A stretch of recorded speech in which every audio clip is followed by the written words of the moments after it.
interesa contar cómo yo me involucré con esta temática, porque el tema fue bastante, si se quiere, fortuito. Yo hago estudios cromosómicos en un laboratorio en su momento, cuando en la década del 90 trabajaba solo a nivel particular.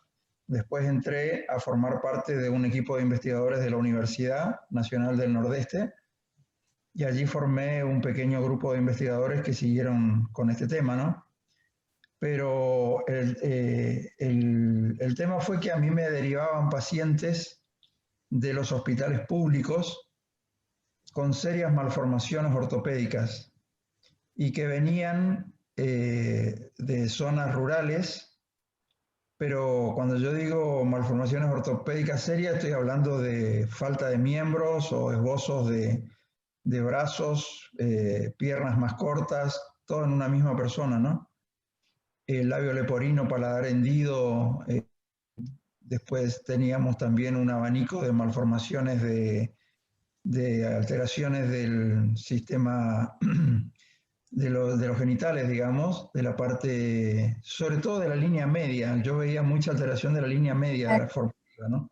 Eh, Entonces, a mí me los derivaban para hacer estudios cromosómicos porque hay muchas malformaciones que están asociadas a síndromes genéticos para ver si no se trataban de alguna trisomía 13, 18, algunos síndromes genéticos conocidos.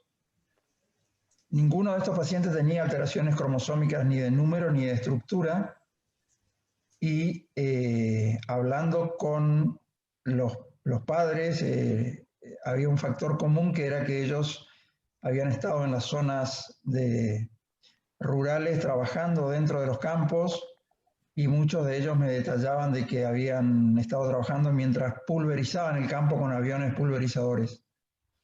Muchos de ellos desconocían qué productos aplicaban, pero en muchas ocasiones quedaban durante varios días descompuestos por el fuerte olor que tenían, y habían estado dentro del campo trabajando en el momento de la aplicación del plaguicida. Entonces, bueno, yo la verdad que empecé ahí en la década del 90, empecé a interesarme por esto porque me pareció una cosa totalmente tremenda y atroz que pase una cosa así, porque hay una legislación en mi provincia que se llama Ley de Biocidas, que impide que se puedan aplicar estos productos mientras hay gente presente dentro del campo. Y tiene que haber un periodo de carencia, digamos, en el cual la gente después de un tiempo vuelve al campo a seguir trabajando, pero después que ha pasado un tiempo que tiene más que ver con una curva de toxicidad del producto que aplican, ¿no? Eso está en la ley de biocidas, y en general no se cumple eso porque la gente está trabajando en los campos mientras se aplican estos productos.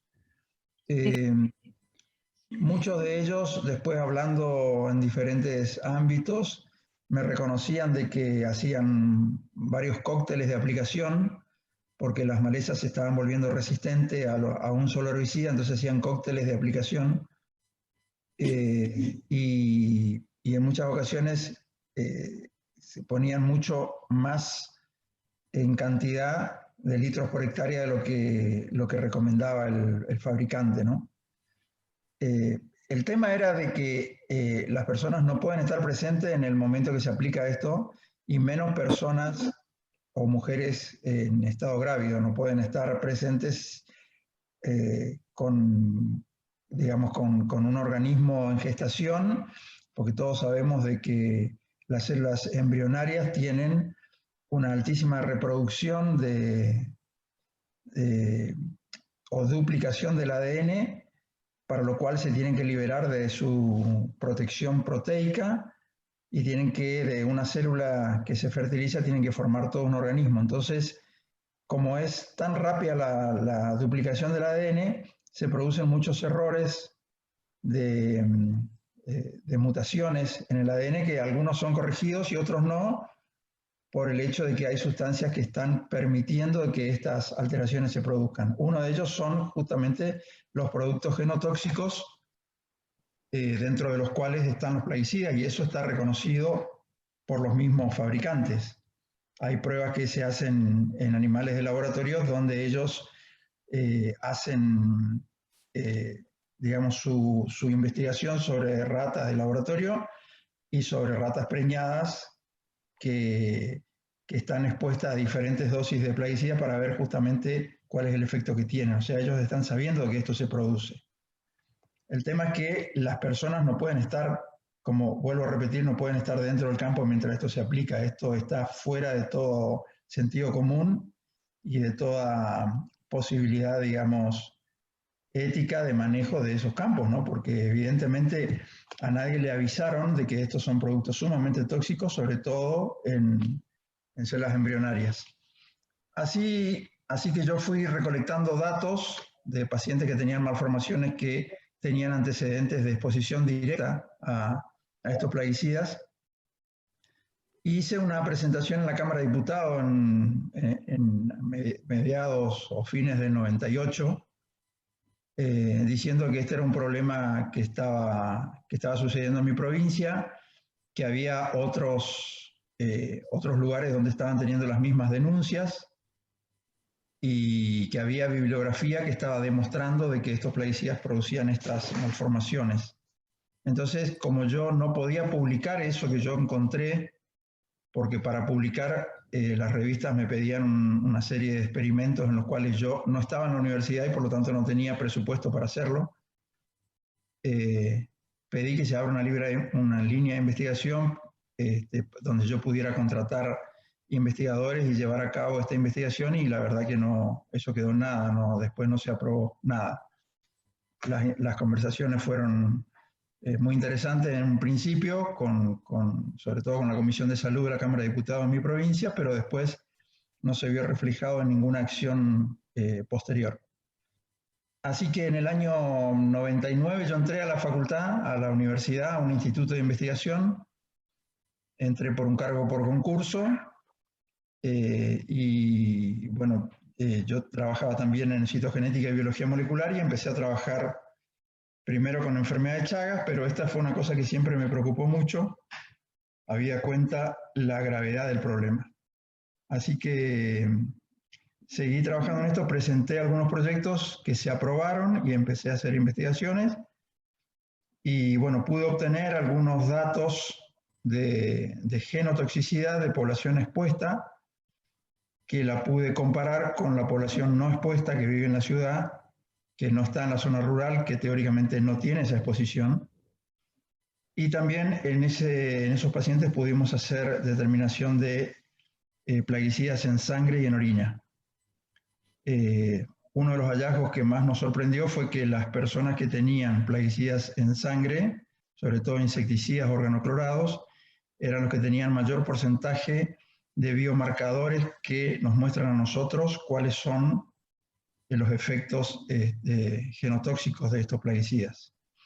Eso se mide por un cultivo celular que se hace un estudio de cromosomas y se ven las alteraciones cromosómicas, se ven como rupturas cromosómicas, y también se ve otro ensayo que se llama micronúcleos. Son dos biomarcadores que se utilizan a nivel de investigación para evaluar cualquier sustancia química, para ver justamente qué compromiso tiene esa aplicación de ese producto sobre el material genético de las personas expuestas.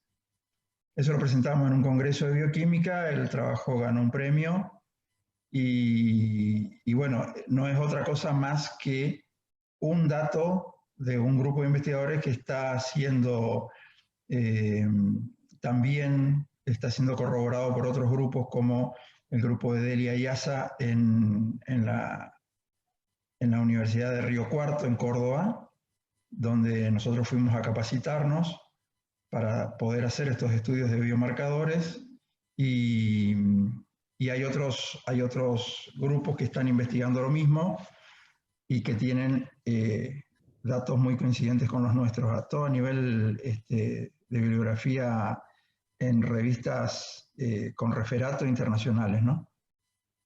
Así que bueno, en eso estamos. Antes cuando yo empecé con esta con esta preocupación. Éramos, creo que, contado de la mano, éramos 4 personas las que estábamos trabajando en esto. Y después fueron más investigadores que se fueron involucrando a medida que se fue conociendo la magnitud del tema, de la magnitud del problema.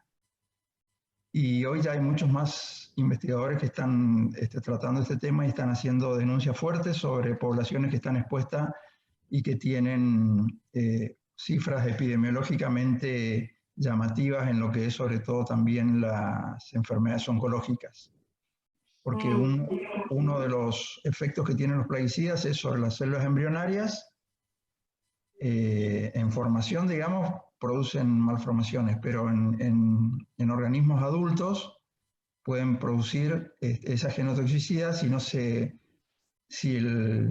digamos, todas las enzimas de reparación del ADN no actúan a tiempo y no pueden de alguna manera revertir todos esos daños genéticos, esas mutaciones se van acumulando y las células entran en un caos proliferativo, con lo cual puede terminar un proceso oncológico. Y se sabe perfectamente bien, se tiene muy bien documentado en la bibliografía mundial cuáles son los plaguicidas que tienen mayor riesgo de producir enfermedades oncohematológicas sobre todo. Y bueno, algunas cosas, por ejemplo, después de que nosotros yo fui a dar una charla al Hospital Garrahan hace unos años, en el año 2010,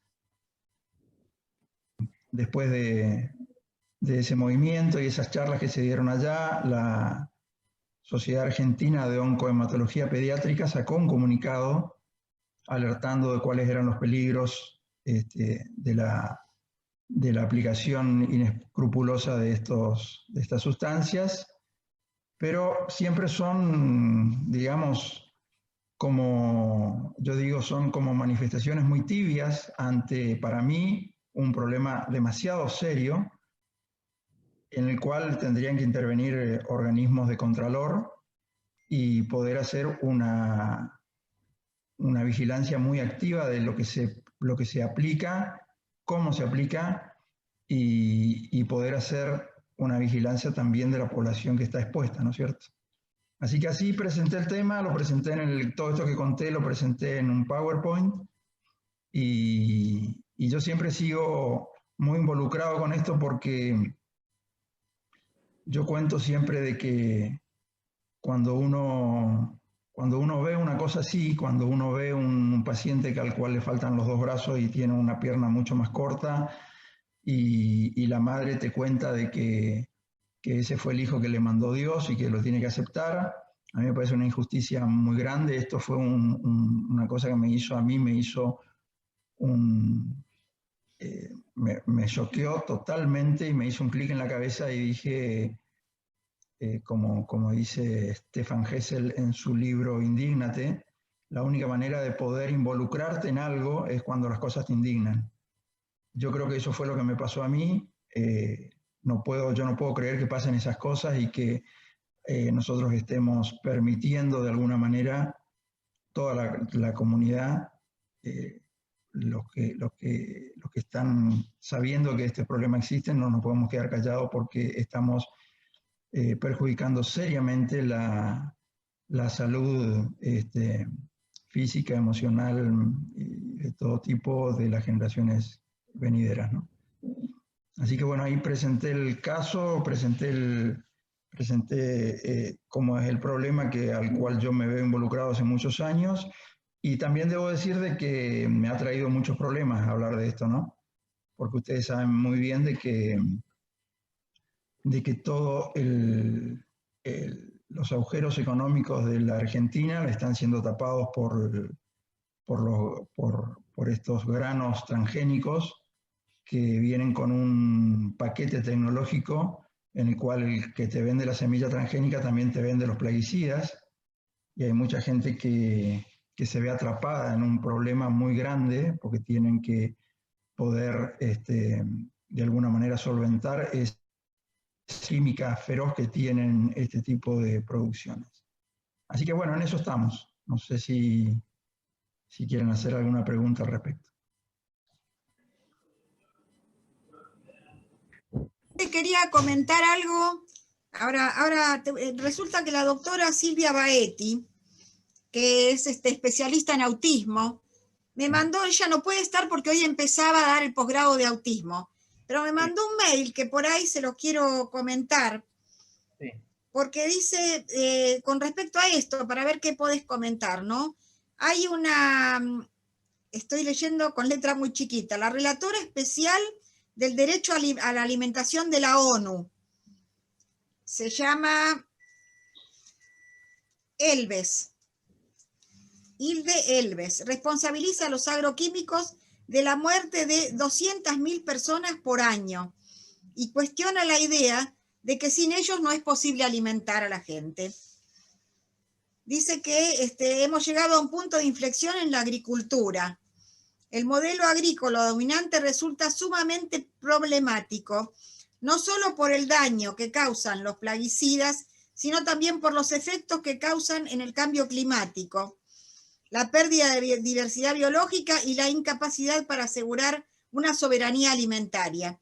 Esto lo dice en relación a este tema de los agroquímicos, y dice que no, se incrementó mucho la población agrícola, pero a pesar de eso no se alcanza a alimentar a la cantidad de gente que necesita, ni se redujo el hambre en el mundo.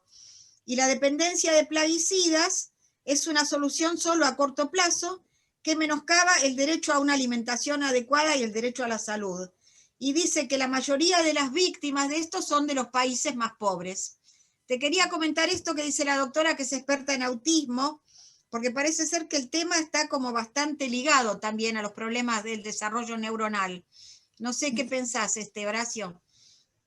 Hay un grupo de investigadores muy importante en California que están estudiando la relación directa entre el autismo y las zonas, digamos, de alta producción en el Valle de California, donde hay un uso intensivo de muchos plaguicidas, y ellos tienen, en Estados Unidos se pueden hacer estos estudios porque uno no puede aplicar un producto si no lo tiene registrado primero.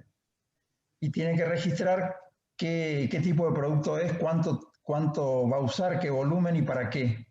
Por lo tanto, ellos tienen una base de datos muy interesante de cuáles son las sustancias que están aplicando en el campo. Y esta preocupación que usted manifiesta del tema de los pacientes con autismo, ya lo venían viendo varios investigadores, entonces hicieron un estudio georreferencial de dónde están los pacientes con autismo y cuán cerca están de los sembradíos donde se aplican estos plaguicidas. Eso lo presenté yo en el trabajo que hice el PowerPoint, mostré ese trabajo porque hay una relación directa y estadísticamente significativa con respecto a las distancias que existen. La población de chicos autistas está viviendo en zonas muy aledañas, muy cercanas a los campos que están siendo aplicados con estos plaguicidas.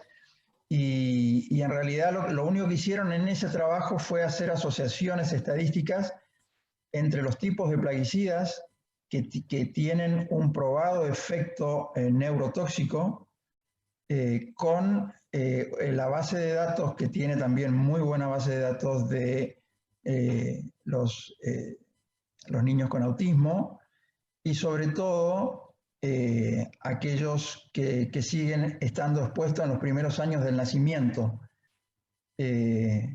Con lo cual, bueno, yo estoy viendo si se puede hacer alguna investigación con población autista en la universidad como para poder hacer estos estudios que nosotros nos hemos formado para hacer, que son de genotoxicidad y también de medición de metabolitos y plaguicidas en sangre y orina, porque la única manera de frenar esto es con datos, porque si no te dicen que esto es un relato y que esto no está ocurriendo, y así siguen ganando tiempo y siguen llenándose los bolsillos de dinero porque es un negocio fenomenal que están haciendo en la aplicación de estos productos y también en la venta. El mercado del agronegocio, si ustedes ven los volúmenes de venta, sobre todo en la Argentina, ha aumentado muchísimo en los últimos 10 años, y donde se traslada la industria sucia, digamos, de todos los países que no quieren pagar el costo ambiental de lo que está ocurriendo, compran nuestros granos transgénicos, pero el que paga el costo ambiental de la producción y digamos, la exposición de la población es el país de origen donde se hacen estas siembras, ¿no? Es exactamente como usted está diciendo. La relatora de las Naciones Unidas creo que en el 2017 hizo una visita muy interesante en la Argentina y visitó in situ, digamos, las zonas de máxima preocupación porque hay causas judiciales. Esto se ha judicializado y hay muchas poblaciones que han llevado esto a los estrados judiciales, con lo cual hay antecedentes también de denuncias en Estados Unidos, de gente que ha contraído diferentes tipos de cáncer y sobre todo los de tipo oncohematológicos, y los fallos han salido a favor de ellos porque se ha demostrado científicamente de que ellos habían adquirido el cáncer después de empezar a trabajar en estos campos y a empezar a tener la exposición a estos químicos. Con lo cual, la única manera de poder frenar esto es con datos ciertos de trabajos científicos que siempre llevan mucho dinero, llevan tiempo de ejecución y movilizan mucha gente para poder hacerlo, pero hay gente que está trabajando muy seriamente en toda Latinoamérica y en especial Argentina, ¿no? Gracias, Horacio. Te quería preguntar otra cosa. Yo voy haciendo preguntas y le pido a la gente que también, si tiene preguntas o comentarios, está bien. Una cosa que yo había leído también es que se han hecho biopsia en la grasa de los osos polares, allá bien en el norte, donde no hay ninguna cosecha, y se han encontrado plaguicidas, por lo que me parece bastante destacable la enorme dispersión que tienen, porque no solamente actúan a nivel local, sino que parece ser que, bueno, que el planeta es uno solo y lo que haces acá aparece en la otra punta del globo, ¿no? Exactamente, eso está demostrado en muchos estudios. Han hecho estudios de dispersión de agroquímicos puestos justamente en forma aérea, que es donde hay mayor volatilización y mayor dispersión, y mayormente los campos se fumigan en forma aérea, y en general hay la legislativa ambiental dice que esta aplicación, que es en forma de aerosol, no se podría hacer con vientos máximos, por ejemplo, a 10 kilómetros por hora. Eso está en la legislación de la ley de biocidas de mi provincia. Sin embargo, nadie tiene ningún tipo de... No se cumple. Esto no se cumple, y a mí me gusta mucho por ahí cuando yo voy a dar estas charlas. Yo he andado por varias provincias y en muchas ocasiones cuando yo doy estas charlas hay gente del campo escuchándome, y esa interacción con la gente que trabaja en el campo a mí me gusta mucho porque yo soy muy respetuoso de lo que ellos hacen, y en muchas ocasiones hemos tenido muy buenas discusiones, siempre en forma respetuosa. Y me acuerdo de una persona que me dijo: doctor, yo para aplicar estos productos tengo que alquilar una máquina en dólares. Por lo tanto, yo lo alquilo por 3 días para aplicar el producto en todo mi campo. Yo no puedo estar viendo si hay viento o no hay viento con la cantidad que me sale alquilar la máquina. Yo lo tengo que aplicar. O sea, esa es la realidad de las cosas que uno se encuentra cuando habla con la gente que trabaja en el campo.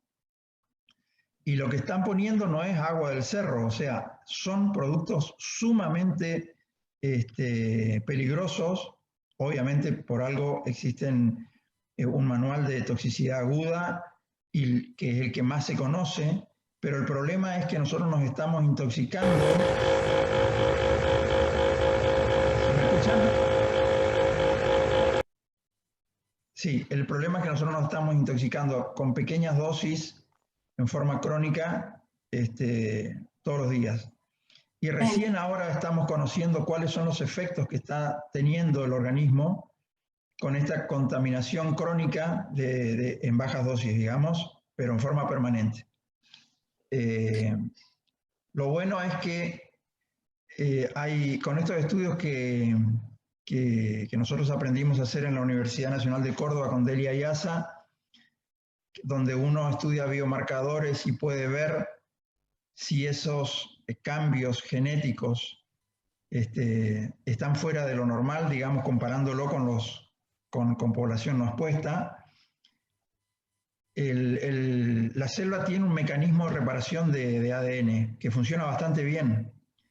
Entonces, cuando uno detecta una población, sobre todo de chicos, en los cuales le hizo un estudio de genotoxicidad y encontró de que esos biomarcadores tienen números que son preocupantes, uno tiene que interrumpir lo antes posible la aplicación de estas sustancias, porque si esa población sigue expuesta a esos químicos genotóxicos, eso puede ser el origen de un proceso neoplásico.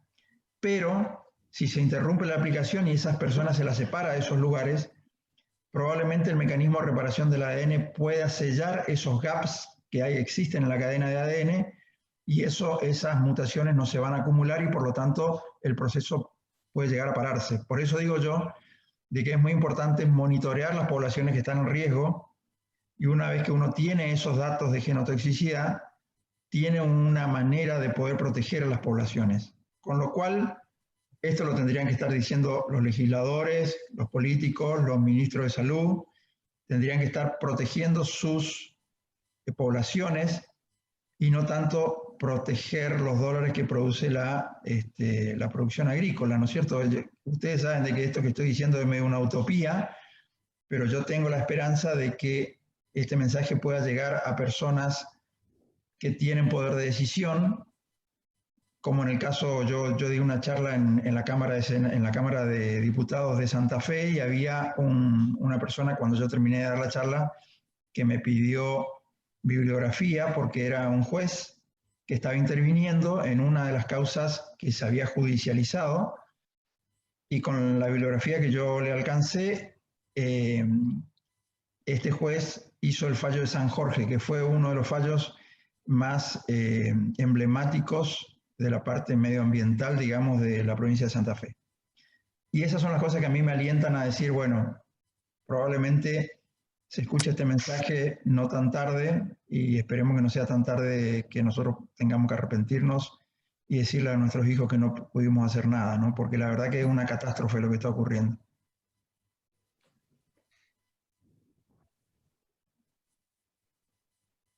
Tengo otra pregunta, Horacio, perdón. Son las cosas que se me van ocurriendo porque las escuché o porque las leí por ahí. Había leído hace un tiempito sobre el tema del trigo transgénico, que ahora algo así como glucosanato, no me acuerdo. ¿Cómo? Glufosinato. Glufosanato. Bueno, y eso aparentemente es como que tiene también riesgos muy grandes, ¿no? Y no sé si ya se aprobó, pero estaban en ese tema también. Claro, porque lo que ocurre es que cuando ¿qué hacen las empresas del agronegocio? Como saben de que hacer estos estudios y comprobar estos riesgos lleva mucho tiempo, mientras nosotros seguimos ladrando a la luna y seguimos reclamando cosas que quizás nunca vayan a pasar, ellos ya empiezan a sintetizar otra molécula que va a reemplazar, por ejemplo, al glifosato, que está tan cuestionado y que tiene muchos fallos en contra en Estados Unidos, cosa que si lo llegan a prohibir, ellos ya tienen el glufosinato aprobado y lo empiezan a aplicar y van a pasar otra vez 20 años hasta que nosotros podamos demostrar de que es más tóxico que el glifosato. ¿Se entiende? Y el trigo transgénico es un evento en el cual las semillas transgénicas están intervenidas genéticamente justamente para resistir la sequía por un lado, le incorporan genes de resistencia a la sequía que se saca de otros vegetales, de otras semillas, pero también le incorporan un gen de resistencia a otro herbicida, que es el glufosinato. Con lo cual, hay muchos estudios que hablan de la toxicidad, que es incluso peor que el glifosato, pero eso está a punto de aprobarse. Empezaron por Brasil y tiene mucho que ver la aprobación allá para que después se pueda comercializar acá. ¿Le puedo hacer una pregunta? Sí, claro. Porque yo me acuerdo que en el año 2018, en el Congreso de APSA, se hizo un simposio nacional y yo fui a escucharlo y había unas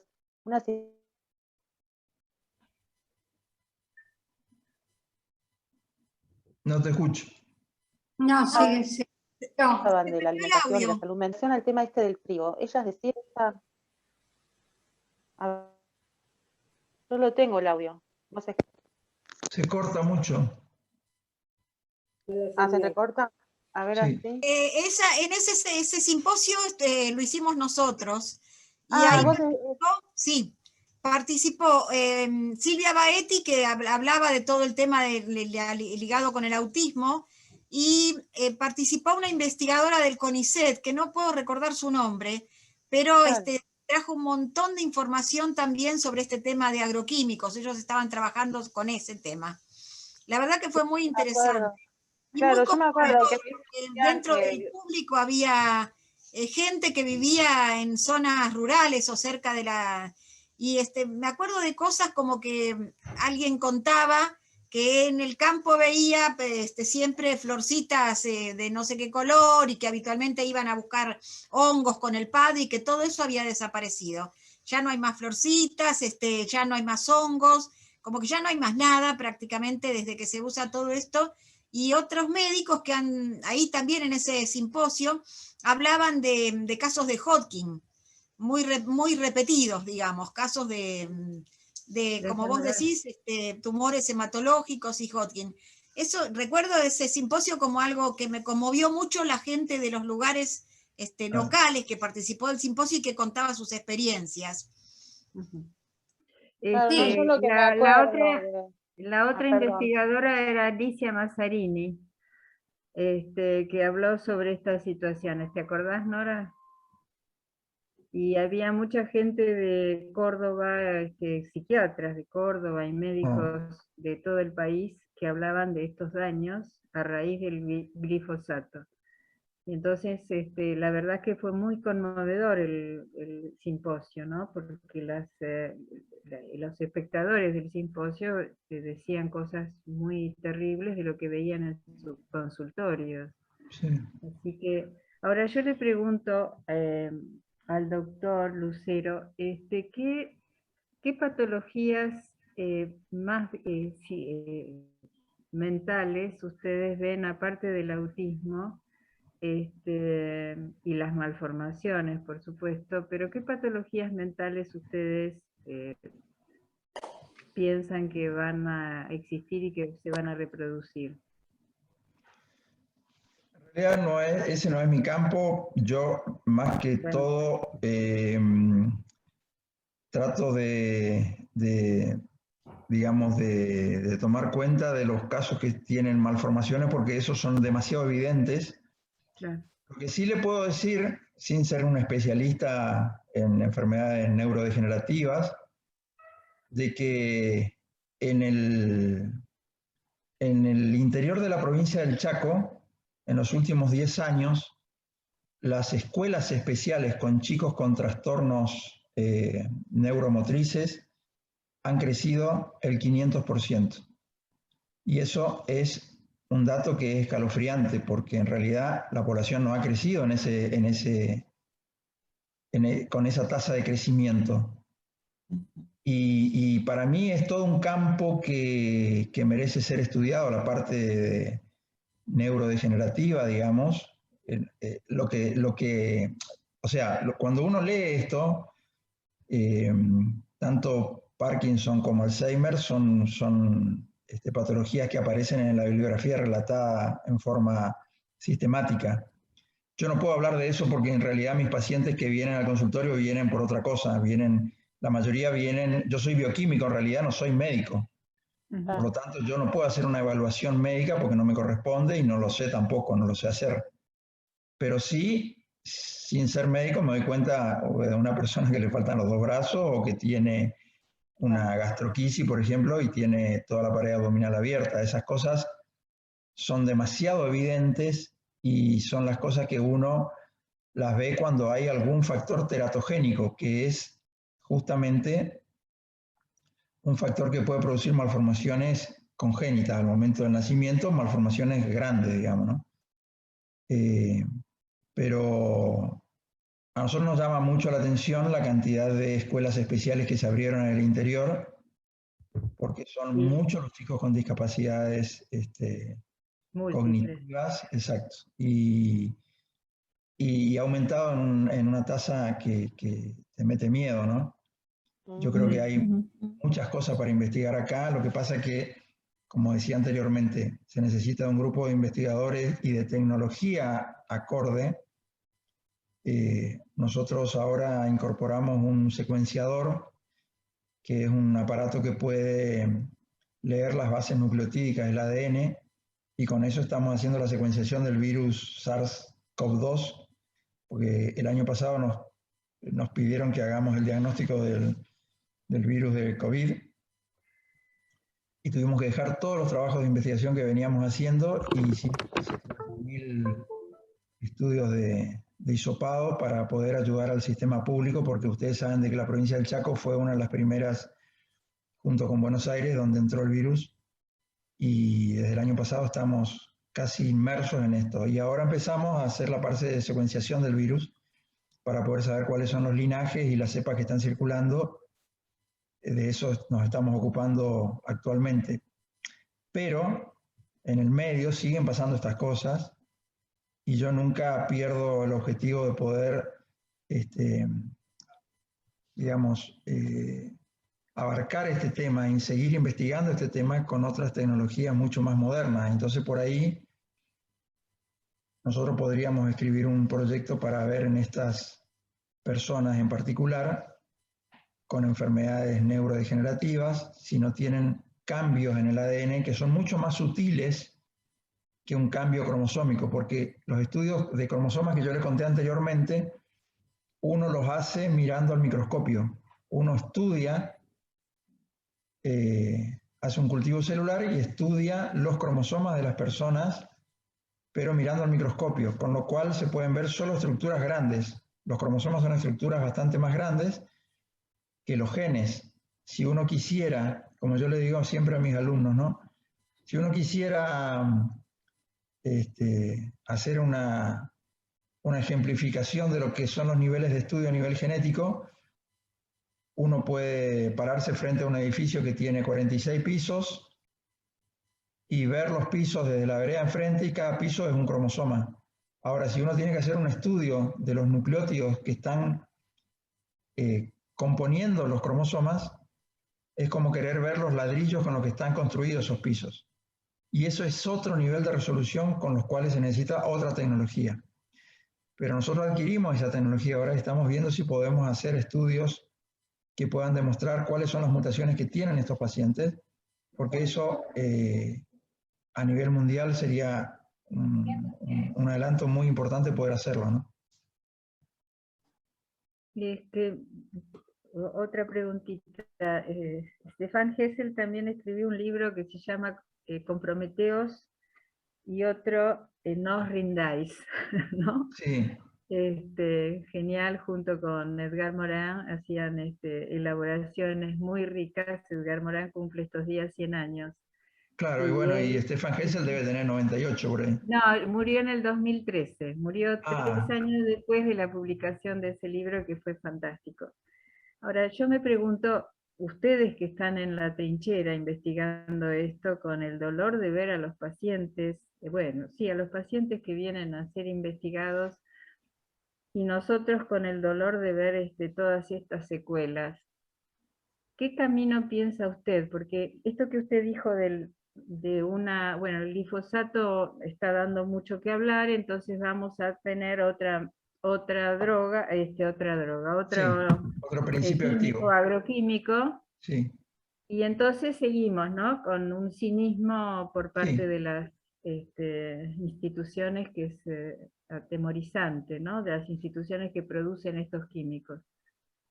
Ahora yo me pregunto, ¿qué propone usted? Porque yo lo que propondría es, antes de una investigación de un laboratorio, que haya un comité de ética. Esto ingenuamente lo propongo, y yo me pregunto por qué solamente hay comité de éticas en los hospitales. Y en algunas escuelas, bueno, en Uruguay hay comité de éticas en muchas comunidades, pero nosotros en Argentina no lo tenemos.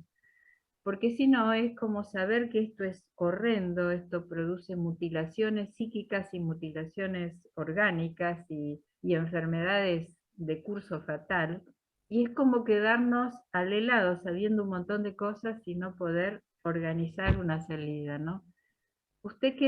Yo pienso que antes de una investigación de cualquier laboratorio tiene que haber un comité de ética con una poliprofesionales, no solamente profesionales de la bioquímica y de la salud física y mental, pero ¿qué ve usted como salida? Yo creo que la salida más rápida es la salida legal. Y hay estudios de abogados que están estudiando esto. Bueno, a nivel de Estados Unidos sí, pero en el país había un estudio muy grande, un grupo de abogados que eran los que habían hecho la investigación en Riachuelo, que estaban reuniendo todos los estudios científicos que existían para hacer una presentación judicial a nivel nacional. ¿Por qué? Porque la justicia, en realidad, si uno tiene toda esta infinidad de pruebas, que le vuelvo a repetir, acá ya no hay que demostrar el daño, sino que hay que ver qué tipo de daño es el que nosotros queremos mostrar y entrar en la bibliografía y buscar los pacientes. O sea, antes nos pedían, bueno, no hay pruebas. Las pruebas existen en millones de papers que están publicados en todo el mundo. Yo siempre digo que el que dice que no hay prueba es porque está ligado al agronegocio, no hay otra salida. Claro.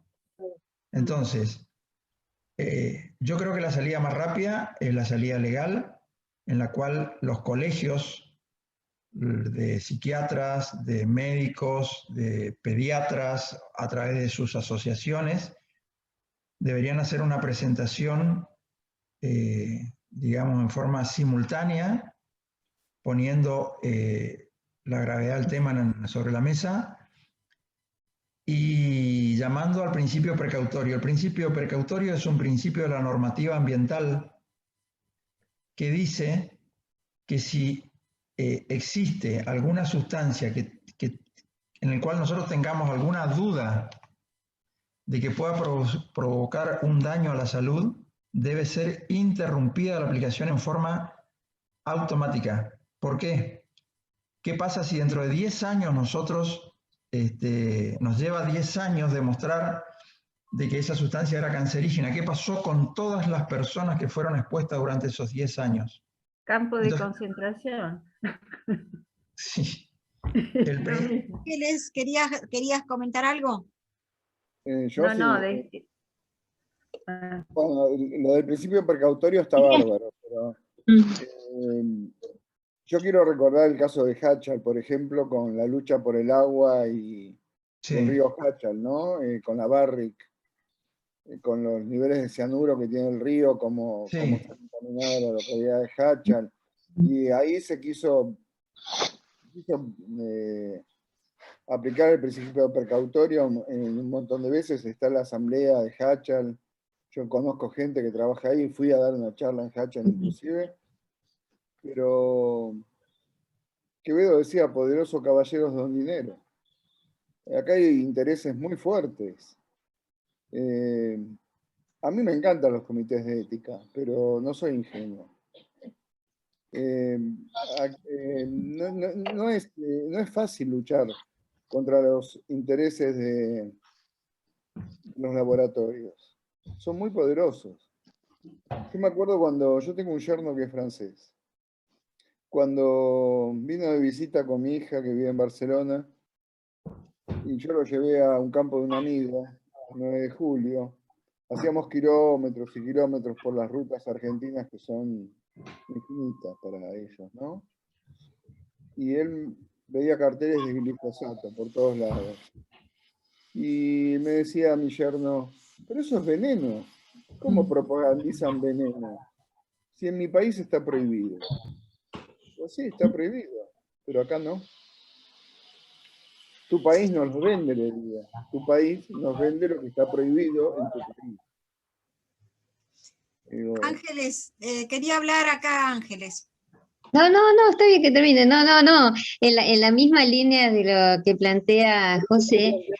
Yo planteaba que hasta que no tengamos tribunales de ambiente, que hasta que no tengamos jueces ambientales, esto es una lucha muy larga, ¿eh? Esto no es una carrera de 100 metros, es un maratón.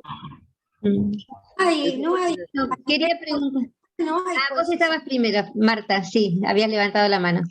Yo lo que quería decir es que, como decía el colega, es una lucha muy intensa, muy larga, porque hay muchos intereses económicos. Yo como pediatra, como toxicóloga, he trabajado en las unidades pediátricas ambientales, trabajé en la unidad pediátrica ambiental del Hospital Posadas, que prácticamente se hizo desaparecer, porque no solamente las grandes empresas corrompen a los grandes intereses, sino a las asociaciones científicas. Nosotros con la Sociedad de Pediatría hemos publicado un documento manifestando todos los efectos adversos, los efectos tóxicos que producen los agroquímicos. Y la Asociación Toxicológica Argentina nos ha enviado un documento de que lo que nosotros decíamos no tenía fundamento científico, cuando todos los que participamos del documento presentamos bibliografía que, o sea, ¿qué es lo que está pasando? Realmente es dramático. Yo empecé como toxicóloga hace más de 30 años y en lo ambiental hace 20 años, y es remar contra la corriente, remar contra la corriente. Participo también en la Cátedra de Soberanía Alimentaria de la Universidad de Buenos Aires, y también hemos dado charlas, damos charlas, cursos todos los años. Tratamos de llegar a la población para concientizarla a la población, porque muchos cambios se logran a partir de la gente. Cuando la gente se une y protesta, muchos cambios se logran así, porque francamente es todo el tiempo estar tratando de difundir y fundamentalmente de difundir todas estas cosas, ¿no? Pero es muy difícil. No, yo desconozco si en la justicia hay abogados que se ocupan de esto, si hay jueces ambientales, porque si no hay un control más estricto del manejo de los plaguicidas y de los agroquímicos, estamos en el horno, realmente. Quería decir una cosa que me hicieron acordar. Resulta que últimamente que tuve que andar por las ferreterías, por otro tema, vi que promocionan de Bayer el Max Force contra las cucarachas, que es el imidacloprid. Quería saber si había algún seguimiento, porque me sonaba, y claro, yo creo que hace como, no sé, 15 o 20 años, ¿se acuerdan del síndrome de las abejas locas? Que en Estados Unidos se llamó síndrome del colapso de las colonias. Bueno, a raíz de la desaparición de las abejas fue prohibidísimo. En Europa, por supuesto. Y resulta que es lo más moderno y lo más... Yo digo, ¿cómo venden esto? No, me dices, lo mejor que hay. O sea, es decir, está el imidacloprid ahora en las casas, ¿no? Metido en las casas. Entonces, quería dos cosas. Primero digo, a ver, ¿hay algún seguimiento o alguna cuestión en relación a esto? Y por otro lado, digamos, bueno, ¿qué se hace con esto? Por un lado. Por otro lado, también recuerdo hace muchos años, ahora que vos decías la sesión toxicológica, que muchos toxicólogos recibían abundantes sumas, por ejemplo, de Shell, y de otras empresas, ¿no? Entonces digo, ahí también, yo digo, habría que hacer algo, porque esos son colegas, esos eran médicos toxicólogos, ¿no? Habría que hacer alguna cuestión de selección, o que no puedan ocupar cátedras, o que no puedan ocupar ciertos servicios, como alguna cuestión de defensa desde el Estado, ¿no? ¿Cómo puede ser docente de toxicología alguien que recibe paga de empresa? No sé si sigue existiendo, eso que yo digo hace muchos años, ¿no? Sigue existiendo, sí. Conozco ese caso al que te refieres. El famoso María. sobre. Luciana, ahora pidió la palabra Luciana Molfino. Se hizo una denuncia, pero no prosperó para nada. No prosperó. Hola. Luciana. Sí, por ahí lo que yo estaba pensando mientras escuchaba, que primero que desde que estoy participando en esta comisión, que me parece súper importante, por ahí uno siempre se queda con esa sensación de qué podemos hacer, porque realmente no, todos estos problemas ambientales responden a grandes intereses económicos, que es mucho mayor la diferencia de David versus Goliat, digamos. Entonces, pensando en las herramientas que sí podemos tener, yo pensaba, por ejemplo, ya sabemos que están estos grandes intereses, que cuando hay mucha plata es fácil sobornar gente, bueno, eso ya lo conocemos, pero por ejemplo nosotros me parece que podríamos trabajar desde las asociaciones científicas a las que pertenecemos, en hacer, por ejemplo, base de datos, que no hay base de datos. Acá en el Chaco, por lo menos, todo lo que es salud pública es paupérrimo lo que hay, un poco lo que decía el doctor Lucero por ahí, que después si quiere, estuve pensando unas ideas que le puedo decir, digamos, para trabajar acá en la zona. Pero yo creo que primero que podríamos ver el tema de generar bases de datos.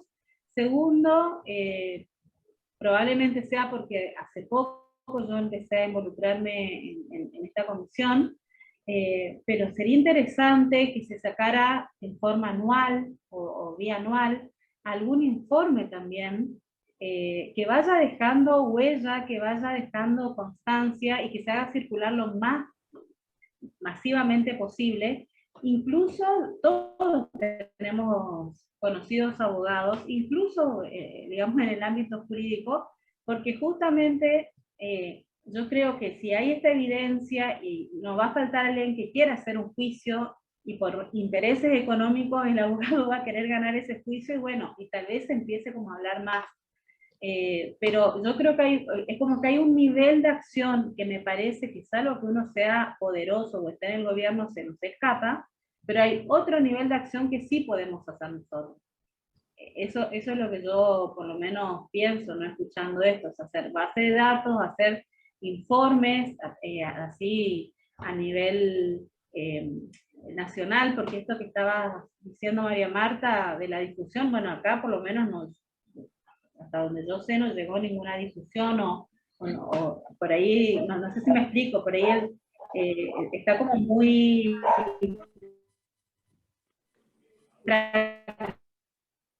fragmentado también el esfuerzo, también está fragmentado.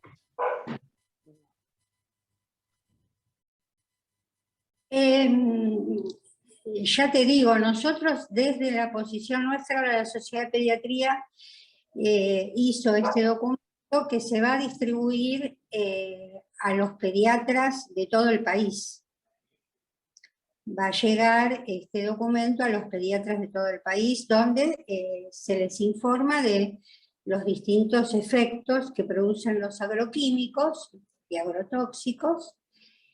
Y bueno, por ejemplo, la realización de lo que se llama la historia clínica ambiental, o sea que cuando el médico recibe un paciente, haga todo un interrogatorio relacionado, por ejemplo, si vive en una zona rural, si está cerca de una zona donde se fumiga, si está en contacto con metales como el plomo, como el mercurio, por el trabajo de los padres. O sea, la historia clínica ambiental, por ejemplo, es una herramienta muy útil para detectar y pesquisar las exposiciones a los agentes tóxicos. Uno trata de colaborar de esa manera, ¿no es cierto? Por ejemplo, es eso lo que hacemos. Ahora Bueno, pidió pero la palabra eso Mirta. está Mirta tiene la mano levantada. Hola, ¿cómo les va? Disculpen que no aparezco en la imagen, pero se me corta internet. Ah, sí. Bueno, antes que nada agradecerle al doctor Lucero, la verdad que muy, muy importante lo que cuenta, sobre todo viniendo de un lugar del interior, ¿no? Que muchas veces quedan como al margen, desgraciadamente, en un país tan centralizado, no porque la gente quiera, así se desarrolló este país por distintas circunstancias, en fin, nadie es culpable de esto, o sea, pero sí tenemos un nivel de responsabilidad de poder mirar estos lugares donde ocurren estas cosas y tomar algún nivel de, no solo de conocimiento, de conciencia y pensar qué forma intervenir. Creo que ustedes han mencionado varias formas de intervención y me parece que hay que ver cómo las podemos pensar entre todos, ¿no? Por lo menos los que estamos interesados en esta sociedad científica, APSA en este momento, o algunas otras sociedades de colegas médicos, poder hacer y pensar actividades que tengan que ver, no sé, por ejemplo, con sensibilizar, pudiendo dar estos debates al interior de escuelas secundarias, tanto en capital como en grandes centros urbanos, porque a veces en los grandes centros urbanos es como que creemos que la soja se produce porque es una necesidad del país, porque es un cultivo, no sé, como una cosa muy externa, muy que no tiene nada que ver.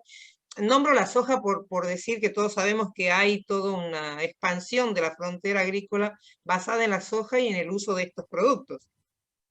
Me parece que esa puede ser una forma, tomar conciencia. Lo que decía la otra compañera, Luciana, de armar base de datos, saber quiénes pueden tener, o a partir de estas historias clínicas, ir armando, ir pensando qué actividades concretas podemos hacer. Y también no desconocer que por ahí alguno de nosotros con otras sociedades científicas que tengan trabajado esto, ¿por qué no llegarnos a, ya que lo tenemos al Congreso de la Nación acá, y son quienes legislan sobre estas situaciones, poder llevar en forma sistemática un seguimiento con los asesores, una cosa de presión, ¿no? De generar algún grado de decir, bueno, mira, nosotros como médicos nos sentimos responsables, éticamente responsables de esto que está pasando, porque podemos prevenirlo. La función principal es no hacer daño.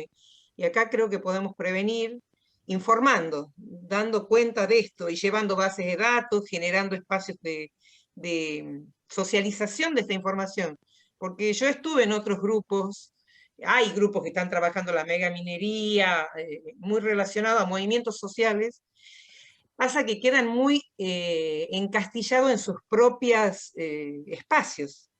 A mí me parece que hay que generar empezar a pensar cómo, ¿no? No es que yo tenga las respuestas, pero se me ocurre que algunas cosas han generado leyes o cambios en la cultura de la gente cuando aparece como en redes y empieza a saltar desde distintos sectores de la sociedad civil la necesidad de que ocurra un cambio a partir de un problema que nos afecta a todos.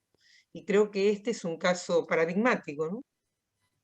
Eso es todo. Gracias.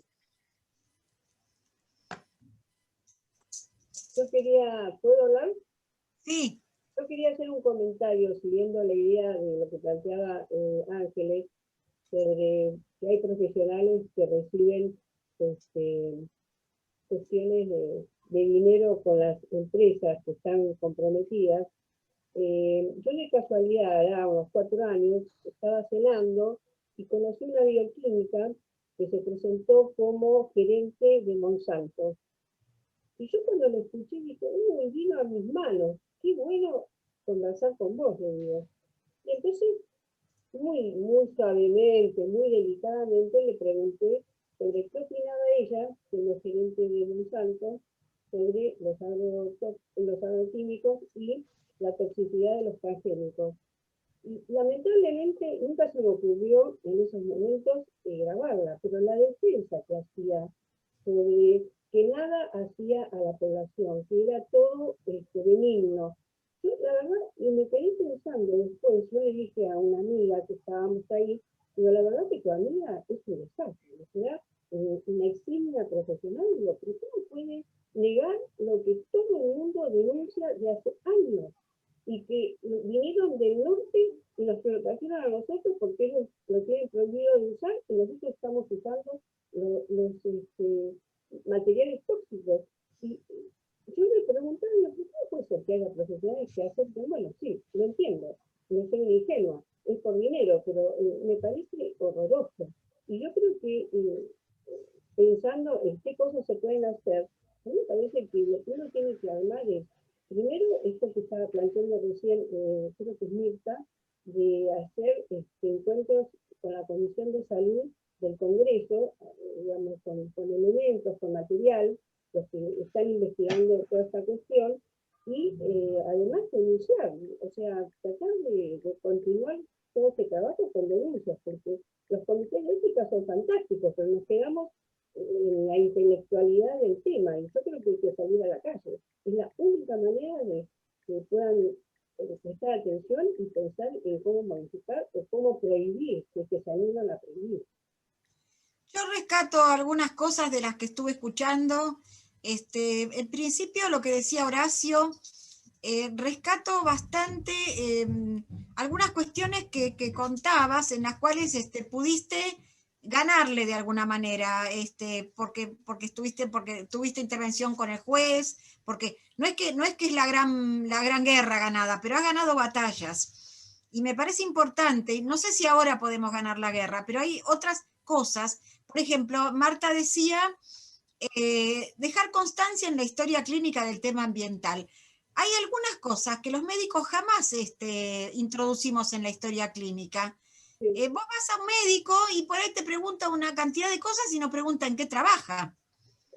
O lo mismo, el tema, otro tema muy escondido que nosotros trabajamos mucho con Cristina es el tema de la violencia. Muchas veces es un tema que no es preguntado. Entonces una persona viene porque está deprimida y resulta que lo están matando a palos en la casa o en el trabajo lo están acosando. Y bueno, le damos un antidepresivo. Entonces hay algunas cosas que tendríamos que sistemáticamente incorporar, como médicos lo digo, ¿no? En la historia clínica, y esto hay que ponerlo desde pregrado. Cuando nosotros damos clase en pregrado, no es cuestión de solamente trabajar como estamos haciendo ahora en las asociaciones médicas. Nosotros tenemos que intervenir en el pregrado, porque a los alumnos tenemos que formarlos con esta conciencia ambiental.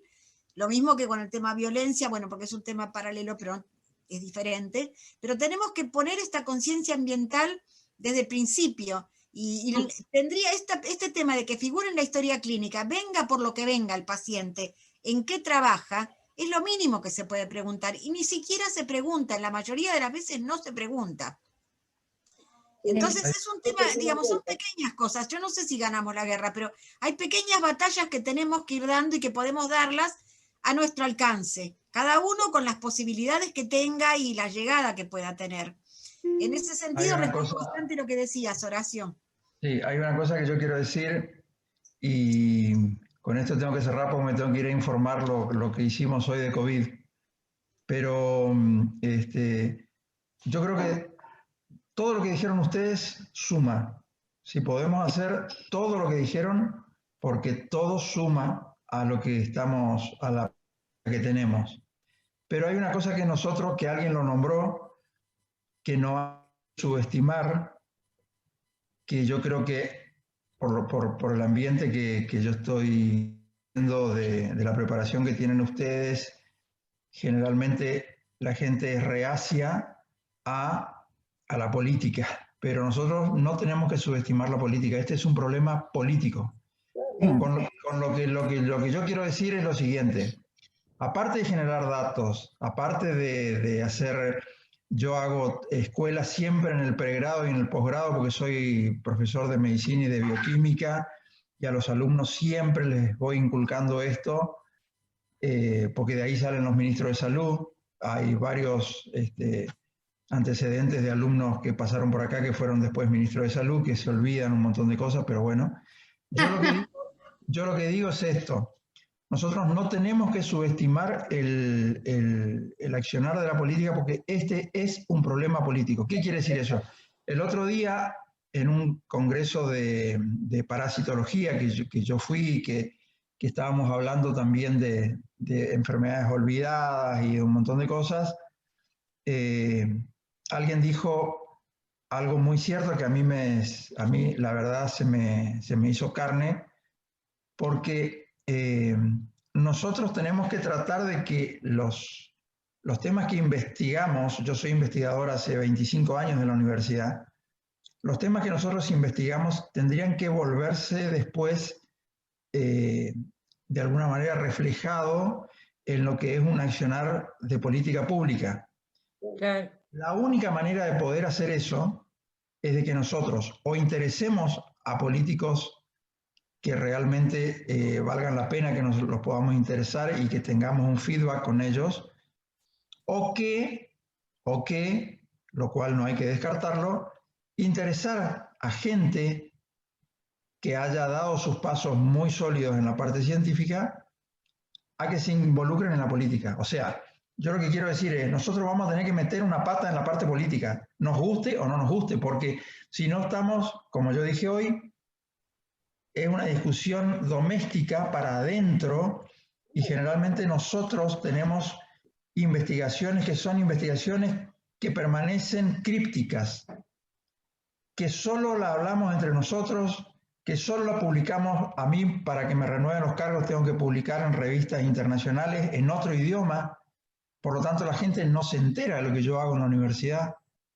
porque lo tengo que publicar afuera porque me da más puntaje a mí como investigador, pero en el país no se enteran.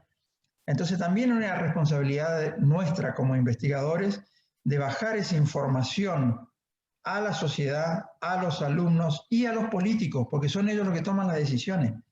Es muy difícil hablar con ellos, es muy difícil que ellos salgan de sus negociados porque todos lo tienen, pero no tenemos que perder la esperanza que podemos encontrar alguien que realmente tenga un feedback con nosotros y que pueda acercar esto a las políticas públicas. ¿Por qué? Porque nadie puede negarse ahora a lo que es la preservación del medio ambiente. Nadie se va a poner en contra de los autos eléctricos o de que se elimine el tabaco del mundo. Cuando la guerra contra el tabaco fue una guerra casi perdida hace 30 años atrás. Ustedes ya conocen cómo es el tema de...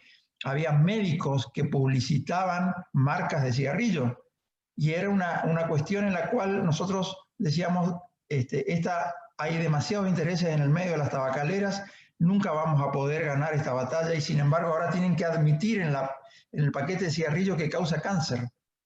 Eso es una pelea larguísima, como José, es una pelea muy larga, pero nosotros tenemos que meter la pata política.